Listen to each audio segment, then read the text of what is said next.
جنتی ہے. العثمان فی الجنہ، العثمان فی الجنہ، العثمان فی الجنہ. 3 دفعہ حضور نے جنت کی بشارت دی. میرے مصطفیٰ کریم نے فرمایا میرا عثمان گلی سے گزرے تو فرشتے بھی اس کی حیا کرتے ہیں. جناب عثمان غنی جن کو میرے نبی نے 2 بیٹیاں دے کے کہا عثمان میری 100 بیٹی بھی ہوتی، ایک کے بعد دوسری انتقال کرتی جاتی تو میں ساری تیرے نکاح میں دے دیتا. وہی حضرت عثمان غنی قبر پہ کھڑے ہیں حضور کے وصال کے بعد، ایک قبر پہ کھڑے، آنکھوں سے آنسو جاری ہے، داڑھی ساری آنسوؤں سے بھر گئی ہے، روتے ہی جاتے ہیں، روتے ہی جاتے ہیں. غلام کہتا عثمان یار رونا ہمیں چاہیے، رونا ہمیں چاہیے جن کو کوئی بشارت نہیں اور آپ کو تو 3 بشارتیں، روتے کیوں ہو؟ جناب عثمان غنی فرمانے لگے جس مصطفیٰ نے مجھے جنت کی بشارت دی اسی رسول نے فرمایا تھا قبر آخرت کی منزلوں میں سے پہلی منزل ہے. آخرت کی منزلوں میں سے پہلی منزل. سوچتا ہوں اگر رب کریم نے عثمان سے حساب پوچھ لیا حساب کیسے دینا ہے؟ میرے مصطفیٰ کریم نے، یہ تو بات ہے نا جناب عمر کی، یہ تو بات ہے حضرت عمر کی، حضرت ابو بکر کی، جناب عثمان غنی کی. اور جس شیر خدا کے بارے میں نبی پاک نے فرمایا علی منی وانا من علی، فرمایا علی اور میں 2 نہیں، میں علی ہوں اور علی میں ہے. جن کو فرمایا من کنت مولا ہوں فہذا علی مولا، جس کا میں مولا اس کا علی بھی، اس کا علی بھی. جس مولا علی شیر خدا کو یہ درجہ دیا. ولی المرتضی اٹھے ہیں، نماز کا وضو کیا ہے، مصلی کی جانب جانے لگے تو جناب علی کا وجود تھر تھر کانپنے لگا، تھر تھر، چھم چھم آنسو برسنے لگے. حضرت سیدنا امام حسن آگے بڑھے، ابا جی کیا ہوا؟ فرمایا حسن ڈر رہا ہوں، مالک کی بارگاہ میں جا رہا ہوں، کہیں رب علی کو دھتکار ہی نہ دے، کہیں مالک علی سے حساب ہی نہ پوچھ لے، کہیں اللہ تبارک و تعالیٰ ناراضگی کی نظر سے نہ دیکھے. او بھائی ہم لوگ اتنے دلیر، اتنے تگڑے، اتنے سیاہ، اتنے عقل مند، اتنے گناہوں کے پیچھے پہاڑ ہیں، لیکن مجال ہے کوئی ایک قطرہ وہ آنسو جو ہم نے سنبھال کے رکھے ہیں دنیا داری پہ بہانے کے لیے. کبھی اپنا حساب کر، کبھی سوچ. روز شکوہ کرتا ہے، کہتا ہے میرے پاس پیسے نہیں، گاڑی نہیں، کار نہیں، کوٹھی نہیں، سرمایہ نہیں. کبھی سوچ جو کچھ ہے اگر رب کریم میرے اور آپ کے اعمال دیکھے تو ہماری حیثیت ہے کہ وہ سارا کچھ ہمیں دیا جاتا؟ ہماری اوقات تھی کہ وہ ہمیں دیا جاتا جو اس نے دیا ہے؟ ٹٹول کے دیکھیں، عمر گزر گئی شکوے کرتے، ذرا پلٹ کے دیکھیں. اگر ہمارے گناہ اور ہماری نیکیاں اکٹھی کی جائیں تو ہم جزا والے نہیں سزا والے نکلتے ہیں معاذ اللہ. محمود غزنوی بڑا پیار کرتے تھے ایاز کے ساتھ، بڑا پیار کرتے تھے، نوازا کرتے تھے. روز کوئی نہ کوئی تحفہ ملتا تھا ایاز کو. کچھ حسد کرنے والوں نے کہا محمود تو اسے تحفے دیتا ہے اور یہ جنگل میں اسلحہ اکٹھا کر رہا ہے، یہ تیرے خلاف علیحدہ سے فوج تیار کر رہا ہے، کچھ وقت آئے گا یہ تجھے چھوڑ کے علیحدہ سے بادشاہی کا دعویٰ کر دے گا. محمود غزنوی کہنے لگے یہ کس طرح کی بات؟ کہا تمہیں پتہ ہے کہ ایاز عصر سے لے کر عشاء تک کہاں رہتا ہے؟ محمود کہنے لگے یار واقعی میں نے کبھی پوچھا تو نہیں. شک کا بیج بو دیا، شک کا بیج بو دیا. محمود غزنوی کہنے لگے اچھا آج میں پیچھا کروں گا، تفتیش کروں گا، تحقیق کروں گا کہاں جاتا ہے، تحقیق کروں گا. محمود غزنوی نکلے پیچھا کرنے. عصر کے بعد ایاز نے جنگل کا رخ کیا، محمود بھی پیچھے پیچھے ہو لیے. کہتے ہیں جنگل کے بیچ جا کے ایک جھونپڑی آئی، اس جھونپڑی کے اندر ایاز گئے، دروازہ کھولا، اندر چلے گئے. مجھے بڑا غصہ تھا کہ ہر بات مجھے بتاتا ہے، یہ کیوں نہیں بتائی؟ جب ایاز اندر گئے تو میں نے زور زور سے دروازہ کھٹکھٹایا غصے کے ساتھ. ایاز نے دروازہ کھولا، باہر آئے. میں نے کہا پیچھے ہٹ. ایاز پیچھے ہٹے تو میں اندر چلا گیا. محمود کہتے ہیں جب میں اندر گیا تو میں نے اس جھونپڑی میں ایک پرانا کرتا لٹکا ہوا دیکھا، ایک ٹوٹے ہوئے جوتے پڑے ہوئے دیکھے، ایک چھوٹا سا ڈنڈا دیکھا، ایک مٹکا، ایک پیالہ دیکھا. میں نے ساری تلاشی لی تو چند ٹوٹی پھوٹی پرانی چیزیں. میں نے کہا ایاز یہ کیا ہے؟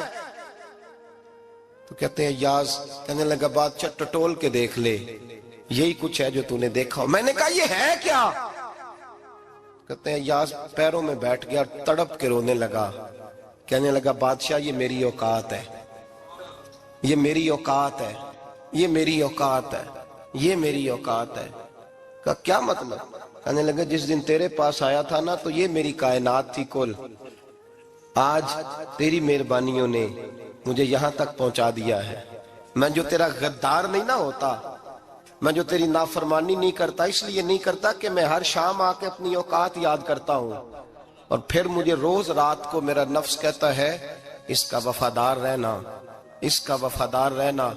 تو اس حال میں تھا جب آیا تھا، اگر یہ بگڑ گیا تو پھر تجھے اپنی اوقات کا پتہ ہے نا۔ محمود غزنوی نے سینے سے لگایا، کہنے لگے آج تک تو بچا بھی اس لیے ہے کہ تو اپنی اوقات نہیں بھولا۔ ملا رومی کہتا ہے اپنی اوقات یاد رکھ، تو کیا تھا، تجھے ایک رات سونے نہ دے تو اپنی ٹانگوں پہ کھڑا نہیں ہو سکتا، تیری وہ آنکھ لے جائے تو کچھ نہیں کر سکتا، وہ تجھے معذور کر دے تو کچھ نہیں کر سکتا۔ 30 سال کے اونچے 7 فٹ قد کے جوان اس نے فالج زدہ کر کے ہسپتالوں میں ڈال دیے، وہ کچھ نہ کر سکے۔ بڑے بڑے پہلوان جو کہتے تھے کہ ہم اٹھے تو دنیا اٹھتی ہے، اس نے پھینک دیے منو مٹی کے نیچے، کچھ نہ کر سکے۔ اپنی حیثیت نہ بھول۔ میرے رسول کریم سید عالم صلی اللہ علیہ وسلم نے فرمایا 2 باتوں میں لوگ دھوکے میں ہیں، دھوکے میں ہیں، دھوکے میں ہیں، دھوکے میں۔ یا رسول اللہ کون سی؟ فرمایا جو صحت مند ہے وہ دھوکے میں ہے، وہ سمجھتا ہے میں کبھی بیمار ہی نہیں ہوں گا، مجھے روز اسی طرح نیند آئے گی جس طرح اب آتی ہے، میں روز اسی طرح اٹھوں گا جیسے اب اٹھتا ہوں، میں اتنا ہی لمبا چوڑا رہوں گا جس طرح آج ہوں، میرا حسن اسی طرح قائم رہے گا جیسے آج ہے۔ تو دھوکے میں ہے، دھوکے میں۔ بڑے بڑے آئے اور بڑے بڑے مٹی کا ڈھیر ہو گئے، فنا ہو گئے، کل من علیہ فان، فنا ہو گئے، کوئی پوچھنے والا نہ رہا۔ اور میرے رسول پاک نے فرمایا جو فارغ ہے، جن کو رب نے اپنی عبادت کے لیے فارغ کیا، اپنے دین کی نوکری کے لیے فارغ، وہ بھی دھوکے میں ہیں، وقت ضائع کر رہے ہیں، چوک اور چوراہے میں کھڑے ہیں۔ میرے بھائی جب اپنی حیثیت انسان بھولتا ہے، حیثیت بھولتا ہے پھر وہ شکوہ کرتا ہے، جب اپنی اوقات بھولتا ہے پھر شکوہ کرتا ہے، جب وہ بھول جاتا ہے کہ میں کیا تھا پھر وہ شکوہ کرتا ہے۔ حضرت سیدنا امام اعمش رحمت اللہ علیہ بازار میں کھڑے تھے تو بادشاہ کا بیٹا گزرا، اکڑ کے گزرا، آپ نے بازو پکڑ کے کھینچا، فرمایا جا کے اپنی ماں سے پوچھ اور اپنے باپ سے پوچھ تیری اوقات کیا ہے۔ اکڑ کے چلتا ہے، جا پوچھ ان سے تیری حیثیت کیا ہے۔ حضرت جناب سیدنا امام اعمش نے ڈانٹا تو واپس آیا، آگے کہنے لگا ابا وہ امام کیا کہتا تھا کہ میری اوقات کیا ہے، کیا اوقات ہے میری؟ تو باپ اور ماں دونوں گھورنے لگے، کہنے لگے بیٹے ہمارے پاس دولت بھی تھی، گھر بھی تھا، مکان بھی تھا، جائیدادیں بھی تھی، بادشاہت بھی تھی، پر ہم دنیا کے دروازوں سے بھیک مانگ مانگ کے تھک گئے تھے۔ عرش کا مالک ایک بیٹا عطا نہیں کرتا تھا، ایک بیٹی نہیں دیتا تھا، تڑپ گئے تھے، روتے تھے، سسکتے تھے۔ پھر وہی امام احمد جنہوں نے آج تجھے گلی میں کھڑا کیا ہے اس کے دروازے پہ جا کے بیٹھ گئے۔ ہم نے کہا رب ناراض ہو گیا، دعا کرو ہم سے راضی ہو جائے، چلو زیادہ نہیں ایک لال ہی ہمیں دے دے۔ کہ امام احمد دعائیں کیا کرتے تھے تو تب اللہ پاک نے تو ہمیں عطا کیا تھا۔ تیری او بھائی اپنی حیثیت کا تو تعین کر، بڑھ بڑھ کے باتیں کرتا ہے، تو بڑا کھل کھل کے بولتا ہے، اپنی حیثیت کا تو تعین کرنا، ذرا اندازہ تو کرنا کہ تو کون تھا، کہاں سے آیا ہے، تیری اوقات کیا ہے۔ یہاں لوگ 1 منٹ میں آگے نکل جاتے، پلٹ کے دیکھ تو صحیح۔ اور میرے بھائی جو بڑے لوگ تھے وہ تڑپا کرتے تھے۔ حضرت فضیل بن عیاض رحمت اللہ علیہ فرماتے ہیں بغداد میں بارش نہیں ہوتی تھی، قحط پڑ گیا، جانور پیاس سے مرنے لگے، جوان بچے بوڑھے نڈھال ہونے لگے۔ فرماتے ہیں میں بھی نکلا، سفیان ثوری بھی نکلے، اور بھی کئی صوفیاء میدان میں نکلے، دعائیں مانگی پر بارش نہیں ہوتی تھی۔ فرماتے ایک جھونپڑی سے ایک سفید بالوں والا اور گندمی رنگ والا ایک بوڑھا غلام نکلا جو کسی کا ملازم تھا، باہر آیا جھونپڑی سے، ہم اسے دیکھ رہے تھے وہ ہمیں دیکھ نہیں رہا تھا۔ فرماتے ہیں اس کے چہرے پر عبادت کے نشان تھے، دور سے اس کا چہرہ دیکھتے لگتا تھا کوئی رب کریم کا بندہ ہے۔ فرماتے ہیں ہم اسے اللہ کا ولی جانتے تھے۔ اس نے دعا مانگی کہ تو لفظ پتہ کیا ہے دعا کے؟ ہاتھ اٹھا کے کہنے لگا مولا مجھے پتا ہے یہ جو بارش نہیں نہ ہو رہی ہے میری وجہ سے نہیں ہو رہی، میرے گناہوں کی بڑی لمبی فہرست ہے، بڑی لمبی لائن ہے۔ کہنے لگا اے اللہ میری اکیلے کی وجہ سے سارے بغداد کو سزا تو نہ دے۔ رب کریم جوان بھوکے، بچے بھوکے، مائیں ترس گئیں، بچے ترس گئے، جانور پانی کے قطرے، اللہ گناہ تو میرے اکیلے کے ہیں اور ان سب کو سزا کیوں دیتا ہے؟ نہ میری سزا سب کو تو نہ دے، میری سزا صرف مجھے دے، ان کو نہ دے۔ کہتے ہیں ابھی اس کے ہاتھ اٹھے ہوئے تھے، دعا بول رہا تھا، رب کریم نے فوراً بارش عطا فرما دی۔ فرماتے ہیں کھل کے بارش برسی۔ میں نے لوگوں سے پوچھا پتہ کرو کس کا غلام ہے، کہا فلاں آدمی کا۔ حضرت فضیل بن عیاض کہتے ہیں میں شام کو گھر چلا گیا، اس کے آقا سے بات کی، خرید لیا۔ میں جب اس کو خرید کے لایا، گلی میں جا رہے تھے تو مجھے کھڑا کر کے کہنے لگا فضیل میں نکما سا آدمی ہوں، بال بھی سفید ہے، مجھ سے تو زیادہ کام ہی نہیں ہوتا، کیوں تو نے پیسے خرچ کیے؟ میں اس قابل ہی نہیں تھا، کیوں خریدا؟ تو حضرت فضیل ابن عیاض کہتے ہیں میں نے اس کو کہا کل جو تو نے دعا مانگی تھی تو نہیں دیکھ رہا تھا، ہم دیکھ رہے تھے، تو مقبول ہے رب کریم کی بارگاہ کا، تجھے اس لیے خرید کے لایا ہوں، تو مقبول ہے۔ کہتے ہیں یہ لفظ سنے تو ٹھہر گئے، وہ کہنے لگے اچھا آقا مجھے 5 منٹ کا وقت ملے گا؟ میں نے کہا ہاں ہاں ضرور ملے گا۔ کہتے ہیں انہوں نے وہیں نماز کی نیت باندھ لی، 2 رکعتیں پڑھی اور 2 رکعتیں پڑھ کے ہاتھ اٹھائے، کہنے لگے مولا تیرا اور میرا راز تھا، تو نے راز کیوں کھولا؟ اللہ مسترنا بسترک الجمیل، یا اللہ تیرے پاس پیارے پیارے پردے ہیں، ایک پردہ مجھے عطا کر دے، مجھے اپنا رکھ، مجھے لوگوں کے سامنے میرے پردے نہ کھول۔ آپ فرماتے ہیں یہ کہہ کہ وہ زمین پہ بیٹھے کلمہ شہادت پڑھا، ان کی روح پرواز کر گئی۔ میرے بھائی جو زیادہ پرہیزگار تھے، جو بڑے رب کریم کے بندے تھے، ان کے تو آنسو خشک ہی نہیں ہوتے، وہ تو تڑپا کرتے، صبح شامیں ان کی روح کے گزرتے تھے اور رب کریم کی ناراضگی سے ڈرتے تھے۔ وہ کہتے تھے مالک کہیں ناراض نہ ہو جائے، کہیں بگڑ نہ جائے۔ میرے رسول کریم صلی اللہ علیہ وسلم کے صحابی کہتے ہیں ایک جنگ سے خوشخبری آئی، تو جو خوشخبری لانے والے تھے وہ حضرت عمر فاروق رضی اللہ تعالیٰ عنہ کے پاس پہنچے خوشخبری دینے۔ حضرت عمر رضی اللہ تعالیٰ عنہ کھڑے تھے، صحابی نے آ کے کہا عمر مبارک ہو۔ جناب عمر کچھ لوگوں سے گفتگو کر رہے تھے، بات چیت جاری تھی، کہا مبارک ہو، فتح ہو گئی۔ حضرت عمر کہنے لگے ٹھہر تو جا، اس سے تو بات کر لینے دے جس سے کر رہا ہوں۔ جب کہنا ٹھہر تو جا، وہ جو پیچھے کھڑے تھے وہ شرمندہ ہو گئے۔ اتنی سی بات ہے نا، چودھری تو بندہ بنتا ہی تب ہے جب 5-10 کی ایک دن کے اندر بےزتی کر لے، پڑھا لکھا تو بنتا ہی تب ہے جو 10-15 کو جاہل کہہ لے، تو بڑا تو بنتا ہی تب ہے جو 5-6 کو نیچا دکھا لے۔ تو یہ ہماری ڈگریوں کا تو مزاج ہی بڑا مختلف ہے، ہم تو اعزاز والے ہوتے ہی تب ہیں جب کچھ چھوٹا ہوگا تو ہم بڑے ہوں گے نا، ہم تو چاہتے ہیں ہمیں کچھ چھوٹا ملے، کسی کو چھوٹا کر کے اس کے قد پہ سوار ہو کے بڑا ہونا چاہتے ہیں۔ اتنی سی بات تھی کہ ٹھہر جانا یار پہلے اس کی تو سن لینے دے۔ وہ شرمندہ ہو گئے صاحب۔ جب وہ شرمندہ ہوئے تو سیدنا فاروق اعظم دوڑے گئے۔ صحابہ کہتے ہیں گارا تھا، کیچڑ تھا، اس گارے میں سر رکھا، سجدہ کرنے لگے، اٹھے، کہنے لگے مولا اپنے عمر سے ناراض نہ ہو جانا، یہ کل تک اونٹ چرایا کرتا تھا، آج تیری مخلوق کو شرمندہ کرنے لگ گیا ہے، یہ اپنی حیثیت ہی بھول گیا، اسے خبر ہی نہیں کہ یہ کیا تھا، یہ آج تیری مخلوق کو شرمندہ کرتا ہے، اللہ اپنے عمر سے ناراض نہ ہو جانا۔ وہ شخص کہتے ہیں پیچھے آ کے کھڑا رو رہا ہوں۔ میں نے کہا عمر کیا کر رہے ہو؟ فرمایا نہیں یار میں نے تجھے شرمندہ کیا ہے، یہ میں بھول گیا تھا کہ میں کیا ہوں۔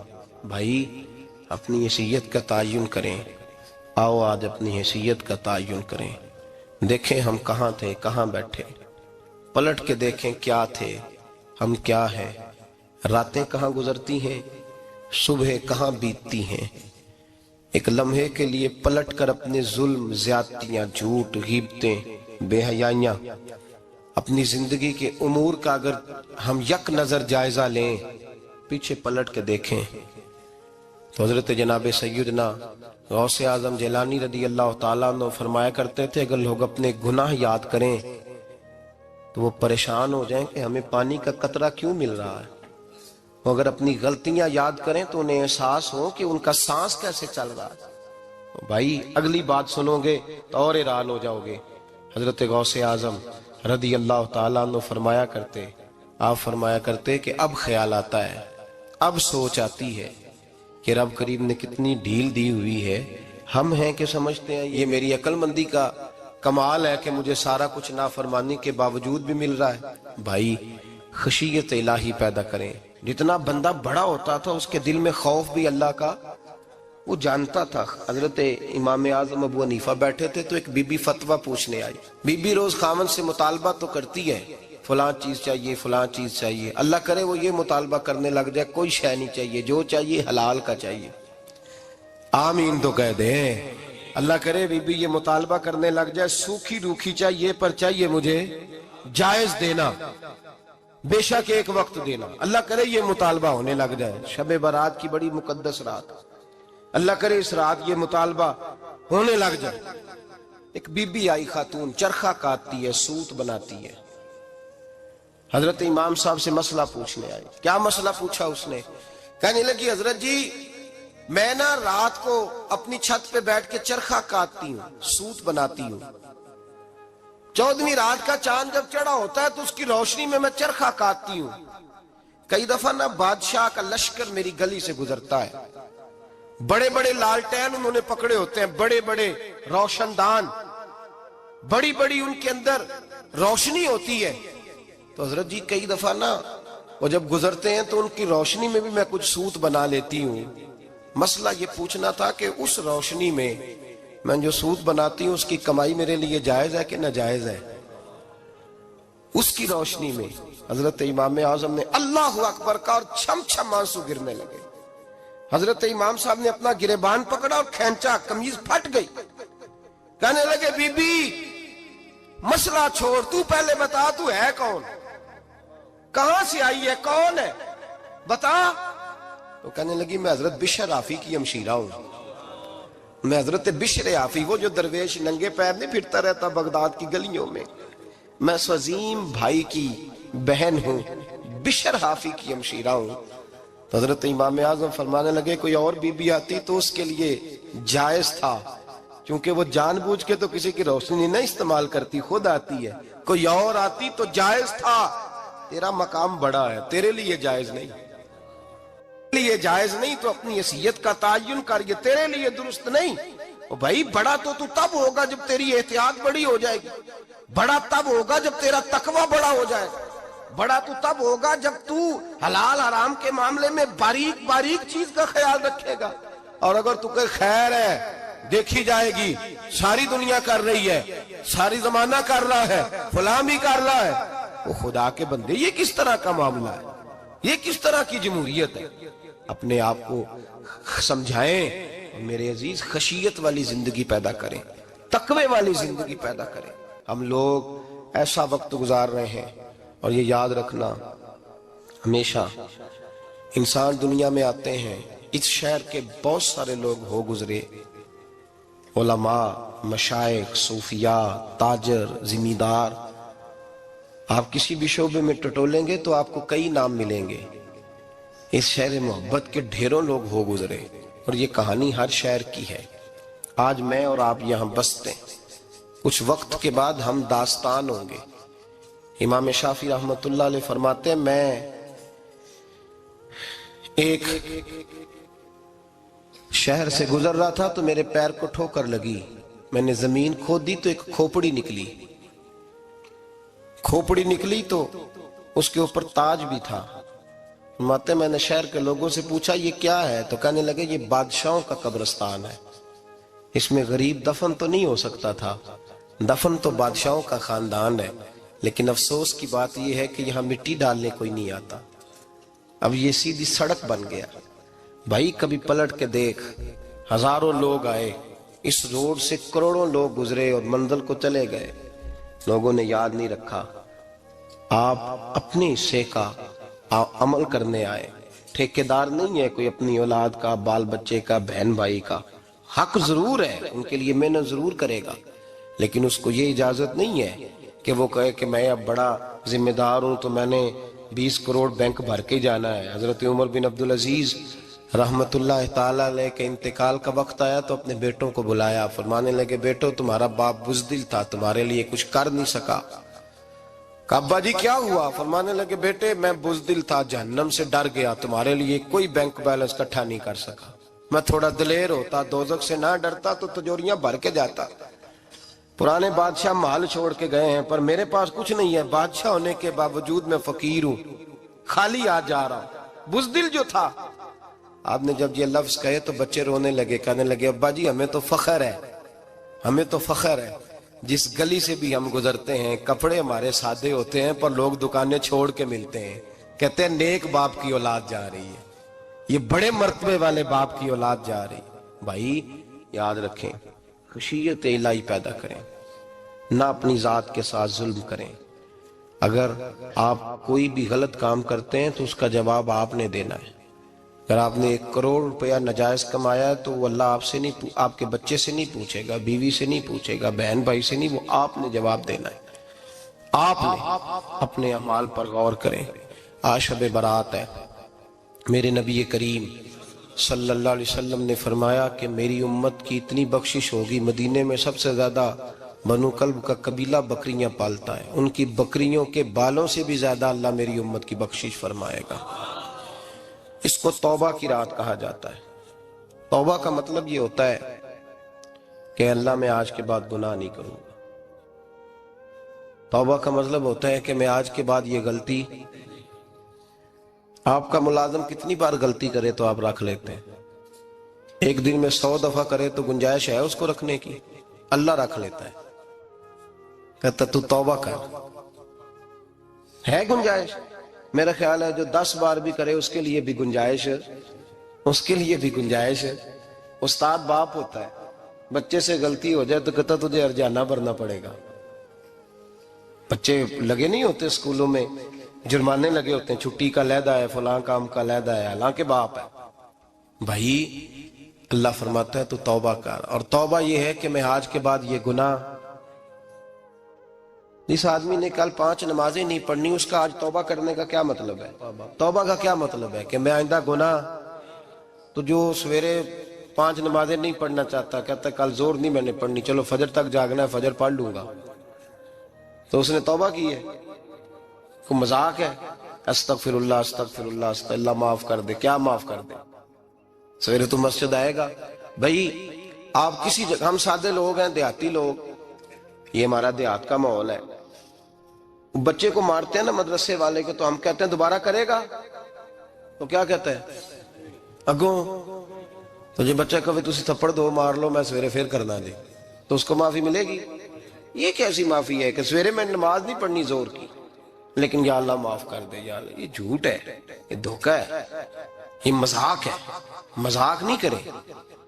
اور بندہ کوئی سیاںا ہو تو مذاق برداشت نہیں کرتا، اور معاذ اللہ استغفر اللہ، رب کریم کے ساتھ مذاق، یا اللہ میری توبہ، یا اللہ میری توبہ، یا اللہ مجھے معاف کر دے، یا اللہ معاف کر دے، اور سویرے جھوٹ پھر بولنا ہے اٹھتے ہی، تو یہ کیسی توبہ ہے؟ توبہ کا مطلب ہوتا ہے کہ میں توبہ کرتا ہوں آج کے بعد گناہ، تو توبہ کو سمجھے تو صحیح نا میرے بھائی، توبہ کو سمجھیں۔ تمام صحابہ، چونکہ شراب حرام نہیں تھی تو ہر آدمی پیا کرتا تھا، جب حرام ہو گئی تو پھر کسی نے منہ نہیں لگایا، توبہ ہو گئی تو پھر ہو گئی، پھر معاملہ ختم ہو گیا۔ پھر کبھی قریب حضرت مرثد بن ابی مرثد البغوی رضی اللہ تعالیٰ عنہ حضور کے صحابی ہیں، آپ فرماتے ہیں میرے اندر ایک غلطی تھی، میرا بہت ساری خواتین کے ساتھ دوستانہ تھا، نبی پاک کی بارگاہ میں جب میں گیا اسلام کی بائعت کی تو حضور نے فرمایا تیری نظر جھکی رہنی چاہیے، خبردار کسی عورت سے تیرا، کہتے ایک نصیحت نبی پاک نے کی۔ آپ فرماتے ہیں میں نے اپنے دل کو اس طرح سمجھایا کہ عورتیں اگر میرے پاس آ کے کھڑی ہوتی تھی تو میرے اندر کا وجود کہتا تھا کہ ہو ہی نہیں سکتا میری توجہ جائے، اس لیے کہ توبہ کی ہے، اب دوبارہ ادھر توجہ جا سکتی۔ میرے بھائی توبہ کو اس کے مفہوم کے ساتھ توبہ کریں، جھوٹ نہیں بولیں، گناہ نہیں کریں۔ میرے رسول کریم صلی اللہ علیہ وسلم نے فرمایا استغفار پڑھا کرو، میں دن میں 100 مرتبہ استغفار کرتا ہوں۔ حضور کہتے ہیں میں دن میں، حضور 100 دفعہ دن میں استغفار کرتے۔ امام حسن کے پاس ایک شخص آیا، کہا میرے پاس اولاد نہیں، فرمایا استغفار پڑھ۔ ایک پھر آ گیا، اس نے کہا حضور میرے پاس روزی نہیں، فرمایا استغفار پڑھ۔ ایک اور آیا، اس نے کہا حضور بیماری بڑی ہے گھر میں، فرمایا استغفار کر۔ آپ کے صاحبزادے بیٹھے تھے، کہا ابا جی جو آتا ہے آپ استغفار ہی بتاتے ہیں۔ آپ فرمانے لگے جب کوئی بندہ توبہ کرتا ہے تو رب راضی بڑا ہوتا ہے۔ تو میں نے سب کو توبہ کا وظیفہ بتایا ہے، جس کی جو بھی مجبوری ہو اگر توبہ کر لے تو اللہ تعالیٰ اسے آسانی عطا کر دیتا ہے، اللہ اس پہ نظر رحمت کر دیتا ہے۔ اپنے آپ کو تبدیل کریں، نماز کو اس کی حقیقت کے ساتھ پڑھا کریں، اس کی حقیقت کے ساتھ نماز کو پڑھیں۔ 5 وقت مسجد میں حاضری دیں، چھوڑ کے سارے کام چھوڑ کے، باقی سارا کچھ بعد میں۔ آپ کا رشتہ لوگوں کے ساتھ زندگی کا ہے، موت کا نہیں ہے۔ آپ خود دیکھ لیں، جن کے بزرگ چلے گئے وہ ڈیلی جاتے ہیں قبرستان، کل وہاں بیٹھتا ہے 2 گھنٹے جا کے، والد صاحب ہیں، دادا جی ہیں، نانا جی ہیں، دیکھا کبھی کسی کو صبح گیا ہو شام آیا ہو؟ یہی حال ہمارا ہوگا، بالکل کوئی نہیں جائے۔ اور پھر جب کوئی انتقال کر جاتا ہے نا تو کوئی یہ نہیں کہتا کہ ابا جی کو غسل دے لو، کہتے ہیں میت کو غسل دو۔ ماں آنکھوں کی ٹھنڈک ہوتی ہے لیکن کہتے ہیں لاش کو اٹھاؤ، جنازے کو اٹھاؤ۔ آپ کے رشتے ناطے ختم ہو گئے۔ اگر آپ ناراض نہ ہوں تو مجھے جنازے پڑھانے کا موقع ملتا ہے، 1-2 بات عرض کرتا ہوں، اس کے بعد ذکر کرتے ہیں، انشاءاللہ دعا ہوگی۔ جنازوں پہ جانے کا اتفاق ہوتا ہے تو میں جنازے سے محسوس کرتا ہوں بہت ساری چیزوں کو۔ میں دیکھتا ہوں کہ جنازہ ہونے کے باوجود لوگ یہ سمجھتے ہیں کہ یہ ہونا تھا کام، یہ ہو گیا، اور وہاں کیفیت یہ ہوتی ہے کہ صرف یہی جنازہ ہے، اسی نے فوت ہونا تھا، ہم تو بچے ہوئے ہیں۔ قرآن پاک سے محبت کرنا، قرآن پاک پڑھنے والوں سے پیار کرنا، قرآن کے مدارس کو آباد کرنا، یہ بڑا مشکل ہوتا جا رہا ہے۔ ہم ایک مدرسہ چلاتے ہیں، ہم محسوس کرتے ہیں کہ یہ بڑا کٹھن معاملہ ہے، بڑا کٹھن۔ ایک تو تنقید کی نظر بھی سب سے زیادہ اداروں کی طرف ہوتی ہے، اور سب سے کم تعاون بھی اداروں کے ساتھ ہوتا ہے، مجبوری کے ساتھ ادارے وقت گزارتے ہیں۔ اپنا رجحان مدارس کی جانب کریں اور دین سیکھنے کی طرف رجحان کریں، قرآن مجید صحیح پڑھنا سیکھیں، قرآن مجید صحیح سمجھنا سیکھیں۔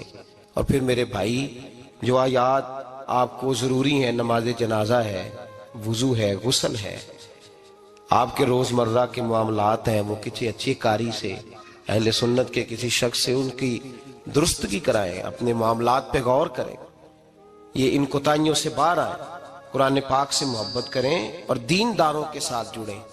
ایک گزارش آپ سے اور کرنی ہے، اس کو بھی کھلے دل کے ساتھ سنیے گا، کھلے دل کے ساتھ۔ یہ شب برات کی رات ہے اور میں ذمہ داری کا مظاہرہ کرتے ہوئے بات کرنا ضروری سمجھتا ہوں۔ آپ کسی پیر صاحب سے ملیں، کسی آستانے پہ جائیں، یہ کچھ گزارشات ہیں، بات میری ختم ہو گئی، وہ کر کے میں دعا کرنے لگا ہوں۔ تو شریعت اسلامیہ کا ضرور پاس اور لحاظ کریں۔ یہ دیکھیں جس صوفی کے پاس، درویش کے پاس، جس کو آپ پیر سمجھ رہے ہیں، اسے کوئی قرآن حدیث بھی آتا ہے، وہ کوئی سنت شریعت کا بھی پابند ہے۔ میری اپنی جماعت سے ہاتھ باندھ کے گزارش ہے، خدا را اب بس کر دے، بڑی تباہی ہو گئی اور لمبی چوڑی ہو گئی، تھک گئے ہم کہہ کے۔ لوگ سمجھتے نہیں اس چیز کو۔ اعلیٰ حضرت فاضل بریلوی نے لکھا ہے، ادھر دیکھیں، اعلیٰ حضرت نے لکھا ہے کندھوں تک بال رکھنا جائز ہے، کندھوں تک، کندھوں سے نیچے رکھنا حرام ہے۔ کیسے اس شخص کو لوگ پیر مان لیتے ہیں جس نے داڑھی سنت سے چھوٹی رکھی ہوئی ہے، بال بڑے رکھے ہوئے ہیں؟ یہ ملنگ صاحب ہے۔ ان تماشوں سے باہر آ جائیں، اللہ تبارک و تعالیٰ کی بارگاہ کی طرف رجوع کریں۔ ہم دم کے قائل ہیں، درود کے قائل ہیں، میں سارا دن پتہ نہیں 20 تعویذ لکھ کے دیتا ہوں، ہمارے بزرگوں کا طریقہ ہے، یہ چیزیں جائز ہیں، ان کی شریعت میں اصل ہے، دلیل ہے، لیکن کل دین یہ نہیں ہے۔ اپنے آپ کو بچائیں اور علم کی طرف رجوع کریں، تقوی کی طرف رجوع کریں، ان ظالموں سے، بہروپیوں سے اپنے آپ کو بچائیں۔ اور میں ان لوگوں کو بھی دعوت فکر دیتا ہوں جو ہمیں روز آ کے کہتے ہیں یہ تمہارا پیر تو یہ تمہارا پیر، جب ہم خود کہہ رہے ہیں ہمارا نہیں، تو ہم کسی شرابی کبابی کو اٹھا کے کہہ دیں یہ تمہاری جماعت کا بندہ ہے تو تم رکھ لو گے؟ کہو ہم اگر کہہ دیں تمہاری جماعت یہ درس دیتی ہے تو تم مان لو گے؟ یہ کیا بات ہوئی؟ اگر کسی جماعت کا کوئی شخص غلط ہے، اور ہم درباروں والے نہیں، ہم تو مسجدوں والے لوگ ہیں۔ دربار تو ایک ضمنی چیز ہے، بن بھی جائے تو ٹھیک ہے، ورنہ تو میرے نبی پاک نے فرمایا ہر مومن کی قبر جنت کا باغ ہوتی ہے۔ تو اندر دربار ہی بنا ہوا ہے، جنت کھلی ہوئی ہے، اوپر بلڈنگ بننا اتنا ضروری کام مہربانی فرمائیں ایک تو اپنے آپ کو دین کی طرف راغب کریں، رمضان شریف آئے گا اپنی اصلاح کی کوشش کریں، اور جب کسی دینی مجلس میں جائیں تو روح کی دنیا لے کر کے جائیں، کچھ سیکھنے کے ارادے سے جائیں، کچھ درس لینے کے ارادے سے جائیں، جمعے پڑھیں، دروس سنیں تو کچھ لینے کے ارادے سے جائیں، اور دین کی خدمت میں اپنے حصے ڈالنے کی کوشش کریں۔